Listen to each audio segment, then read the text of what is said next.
Hoy en Enfoque debatimos sobre las consecuencias de la eliminación de la política pies mojados, pies secos y analizamos también el estado actual de las relaciones entre los gobiernos de Cuba y Estados Unidos y, por supuesto, las expectativas que genera la llegada de Donald Trump a la Casa Blanca.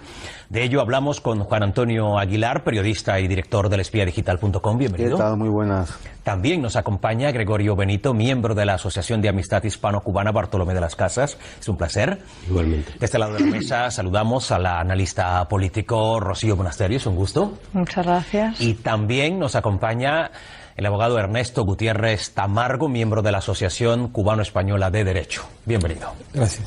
Efectivamente, el pasado 12 de enero, el gobierno estadounidense anunció la derogación de la política pies mojados, pies secos, un memorando de la Ley de Ajuste Cubano de 1966, que por cierto durante más de 20 años otorgó un trato preferencial a los migrantes cubanos que lograban alcanzar las costas de los Estados Unidos. Escuchamos ya una primera valoración de esta decisión, Juan. Bueno, yo creo que hemos visto dónde está Obama, ¿no? Obama está siendo cómplice de los Castro, está siendo cómplice del caso de Raúl Castro, que es un asesino y un torturador, no me cansaré de decirlo. Y los cubanos salen de Cuba y tienen un problema económico, efectivamente, pero ¿por qué? Porque hay un régimen opresor, contrario a la libertad, que es lo que provoca que tengan que arriesgar la vida y subirse en una balsa, porque aquí se habla con mucha frivolidad de atraer a los cubanos en Estados Unidos. No, oiga, para que uno se suba a una balsa, arriesgando la vida, con sus hijos, con su familia, sabiendo que puede acabar en el estrecho de Florida, tiene que ser porque huye de algo horroroso, y lo que huye es del comunismo, y eso es el punto de partida al que tenemos que hablar. Y hoy hemos visto que Obama es cómplice y quiere complacer a Raúl Castro. Y ya está, y nadie está hablando de eso. Vamos a ver una cosa.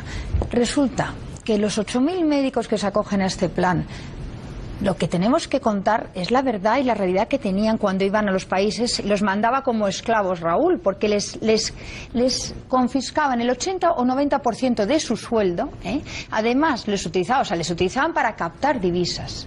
Les utilizaban para hacer propaganda del régimen, y además algunas veces también para el servicio de inteligencia. Eso es lo que hacían con los médicos para empezar, estos médicos tan libres cubanos que decís. Claro, no me extraña que 8.000 se acogieran al plan Parole, ¿no? Y por otra parte me llama la atención que critiques tanto el capitalismo, pero luego critiques que no te den visas. ¿En qué quedamos? Resulta que lo que queréis es que sean acogidos por Estados Unidos este régimen que tanto criticáis de capitalismo. No, claro, pero ¿para qué queréis tantos? ¿Para qué os hacen falta tantos acuerdos si resulta que se vive también en Cuba? No lo entiendo. ¿Para qué reivindicáis tanto los acuerdos si también se viviera en Cuba? ¿No os harían falta estos acuerdos? Porque sería el paraíso, el comunismo sería el paraíso. Y la realidad es que no es el paraíso, es un infierno. Es un infierno para los cubanos. Entonces no hagáis un mensaje contradictorio. No critiquéis a Estados Unidos porque no dé protección y no os dé visas. Si resulta, entonces queréis ir, estáis defendiendo que tengan que ser acogidos todos y protegidos por este capitalismo, que es donde pueden prosperar. Es que claro, es que al final y además otra cosa que estabais diciendo al tema de inmigración, es que resulta que Cuba, en la situación que estaba en el 60, eran unos índices de educación, unos índices de número de bancos comerciales, número de industrias, número de comercios, que superaba en mucho a muchos países de América Latina. Y hoy está a la cola de todos ellos. Las reservas de oro y de divisas de Cuba era el tercero, después de tercero en Latinoamérica. Hoy, ¿dónde está Cuba? La producción láctea en Cuba era brutal. ¿Y ahora dónde está? ¿Cuánta carne había per cápita por cada cubano? 42 kilos en el 59 per cápita. ¿Y ahora qué produce? ¿Qué produce Cuba? ¿Qué es capaz de producir este régimen maravilloso? No, es que es indefendible, es indefendible. Me gustaría hablar de la inmigración antes de la caída de la Unión Soviética. Hay 112.000 cubanos que antes de la caída de la Unión Soviética huyen de Cuba. Resulta que hay muchos padres que se separan de sus hijos. Y es la famosa operación Peter Pan, que hay que ver cómo hay que estar para mandar a tu hijo con $5 en el bolsillo, que es lo que les dejó Fidel, y marchar a Estados Unidos y no volver a ver a tu hijo en 20 años. Eso fue antes de la Unión Soviética y todo esto que nos está contando. pasando. No, eso ocurre también en otros sitios. Oye, y hay 73.000 muertos más o menos, según las cifras, ha habido estudios varios, en el estrecho de Florida, muertos. Y estamos aquí hablando con una frivolidad de que no hay razones políticas. Y resulta que hay el remolcador 13 de marzo, que es reconocido por todos, que fueron asesinados por el régimen castrista, por atacado el remolcador con niños, y esos fueron muertos en el estrecho, y no son razones políticas. En la Bahía de La Habana. En la Bahía de La Habana, Esos no son razones políticas. ¿Por qué se les ametrallaba por qué se les invistió? ¿Por qué? Porque eran unos inmigrantes económicos. Hombre, hay que ser serios. Parece evidente que hay unas migraciones atraídas por el capitalismo ese tan malo que decís. La gente, como no sabe lo que quiere, ¿estáis diciendo que la gente no sabe lo que quiere y se ve atraída por algo horrible que es el capitalismo? Porque, a ver, me estáis hablaba diciendo... de Alemania y pero ¿por qué no venir a España? Pero bueno, pero vamos a ver, parece también. que el capitalismo ese tan horrible que decís, la libertad de mercado, parece que la gente piensa que eso le da un futuro. Porque entonces, porque estabais diciendo que estaba, claro, pero está hacia dónde, hacia dónde se mueven, donde aquellos sitios donde el libre mercado no sé qué ha tenido más éxito, donde ha tenido más éxito. Por otra parte, ahora me toca a mí, los refugiados en Europa, efectivamente, la cínica Europa. La cínica Europa, porque resulta que la señora Mogherini, cuando se reúne con Bruno Rodríguez, el ministro cubano de Exteriores, en el papel que firma, por cierto, liderado por la diplomacia española, no ponen ni una sola palabra sobre derechos humanos en Cuba. No nombran ni una sola vez a los presos políticos cubanos. Porque hay que recordar, dicho por el Observatorio Cubano de Derechos Humanos, el 2016 ha habido 9.000 y pico detenciones irregulares. Y si todos los que estamos aquí defendemos los derechos humanos, tendremos que denunciar eso. Porque esto no es... O sea, en Cuba, en el 2016, ha habido 9.000 y pico detenciones irregulares. Según y resulta que... según una fuente.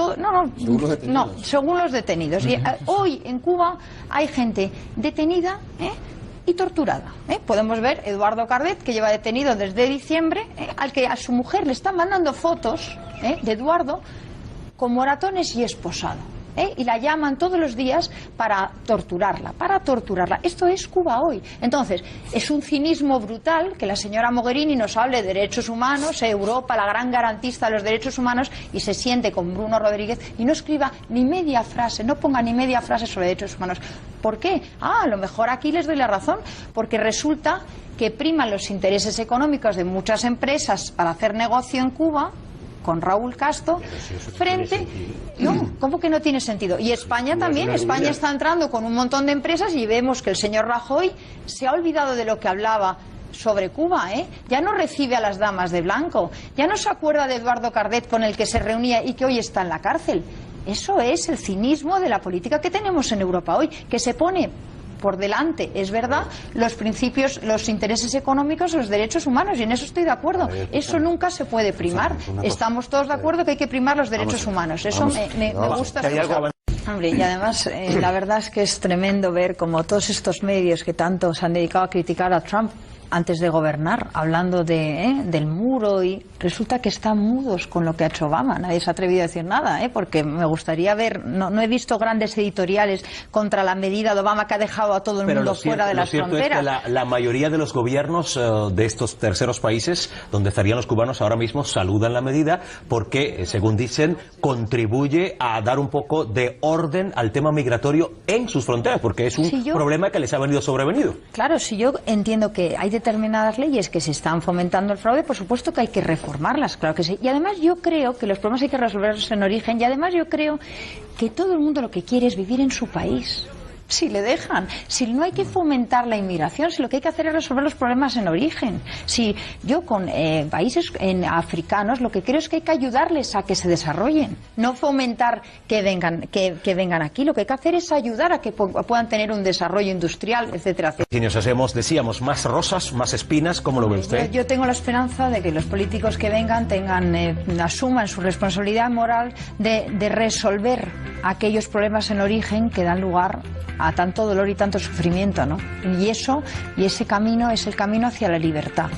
Y entonces yo espero que vengan políticos que valoren que tenemos que garantizar que la gente tenga libertad, y entonces yo espero que se pongan los derechos humanos antes de cualquier otra cosa en un acuerdo, que es lo que nos ha hecho hasta ahora.